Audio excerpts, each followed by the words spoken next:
என்னையா என் வியூஸ் ஒரு நாளைக்கு 400 500 அதான்டா போகுது.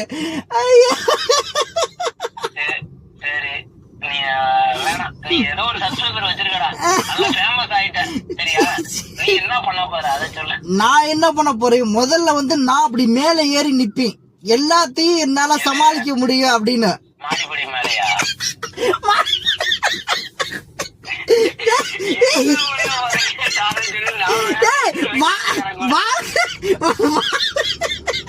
வாழ்க்கையில உயர்ந்து நிப்பிண்டா, அதாவது வீடு காரு பேங்க் பேலன்ஸ் அப்படின்னு சொல்லிட்டு உயர்ந்து நிப்பிண்டா. நின்னதுக்கு அதுக்கப்புறம் வந்து நம் மக்களுக்கு, என்ன சொந்தக்காரங்களுக்கு, தெரிஞ்சவங்களுக்கு என்னால யாருக்கு முடியுதோ அவங்களுக்கு எல்லாம் உதவி செய்வேன். என்னால என்ன முடியுதோ அதை நான் செய்வேன்டா.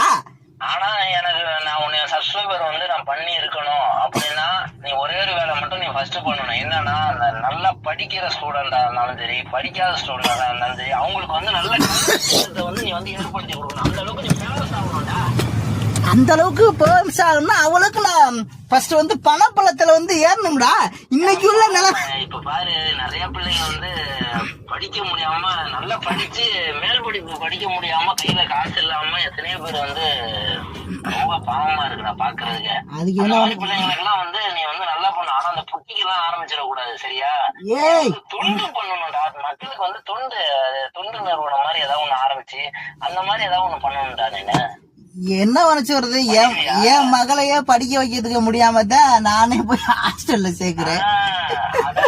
நீ வந்து இப்ப வந்து ரொம்ப கீழே இருக்குண்ணா, ரொம்ப கீழே இருக்கு. மேல வந்துட்ட அப்படின்னாதான் நான் கேக்குறேன். மேல வந்ததுக்கு அப்புறம் நான் என்னென்னலாம் பண்ண முடியாம போச்சோ அத்தனையும் வந்து மத்த வீட்டு, பக்கத்து வீட்டு, எய்த்த வீட்டு, மேல் வீட்டுல வச்சிருக்காங்க, கீழ் வீட்டுல வச்சிருக்காங்க, ஏன் உங்க வீட்டுல இல்ல அப்படிங்கிற மாதிரி என்ன பண்ணணும். என்ன ஸ்டாண்டா, இந்த ஸ்டாண்டுல அப்படிதான் சொல்லுவாங்க அட்வர்டைஸ்மெண்ட். இந்த அண்ணாச்சி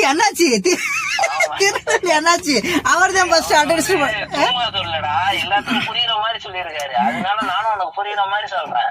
அதாவது எப்படின்னா அந்த மாதிரி வந்து அவங்க வீட்டுல எல்லாம் நல்லா படிச்சிருக்காங்க, இவங்க வீட்டுல நல்லா படிச்சிருக்காங்க. ஏன்னா பணம் இருந்துச்சு, நல்லா படிக்க வச்சிருக்காங்க மேல் படிப்பு. அதே மாதிரி பக்கத்து வீட்டுல எல்லாம் வந்து அக்கா தங்கச்சி எல்லாம் இருப்பாங்க, அவங்க எல்லாம் வந்து பாத்தீங்கன்னா பணம் இல்ல, படிக்க வைக்க முடியாது புரியுதா? அவங்கள மாதிரி பிள்ளைங்களுக்கு எல்லாம் வந்து நீ வந்து ஊக்குவிக்கணும் சரியா? அதெல்லாம் ரைட்டு தான், இல்லன்னு சொல்ல வரல. அதான் ஃபர்ஸ்ட் நான் வந்து முன்னேறிட்டு அதுக்கப்புறம் எனக்கு கீழே உள்ளவங்களாம் கை கொடுத்து தூக்குறேன். இப்ப என்ன தூக்குறதுக்கு ஆள் இல்ல, நானே ஓசியில வந்து ஆள் பிடிச்சு தூக்கத்துக்கு சொல்லிட்டு இருக்கேன்.